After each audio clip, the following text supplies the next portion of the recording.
In the flood of '76, we took on 8 feet of water there. That's our family store right on South Market Street, right at the creek. I have to say that flood was probably the beginning of the end of the family business. You know, it had been there, gosh, my grandfather started that business, I want to say, maybe even in the late 1800s. You know, he built that store, but, you know, that flood came up so quick. My uncle had been in the store, and my grandmother was in the store.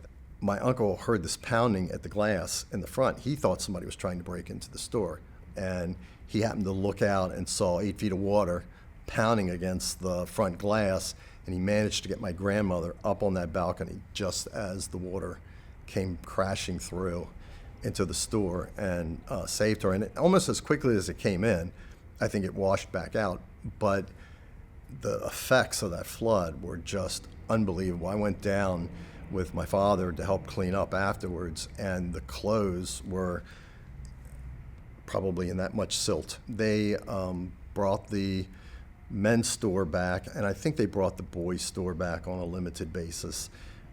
But it was shortly thereafter, I want to say, that they did tear down the third store initially for the Creek Project, and then after that, the men's store got taken down, and the boys' store is now Hooch and Banner. And the top floor of Hooch and Banner, the lounge, was actually the apartment where my father and my aunts and my grandfather and grandmother lived for most of their parts where they grew up. I think, you know, it's kind of neat having this perspective, you know, having been here all these years, because it's even more fun for me to be able to tell other people, hey, this was the mayor's apartment and, you know, the clothing store, and tell that story. People love hearing the stories of old Frederick. You know, King's Menwear, where the agency now is.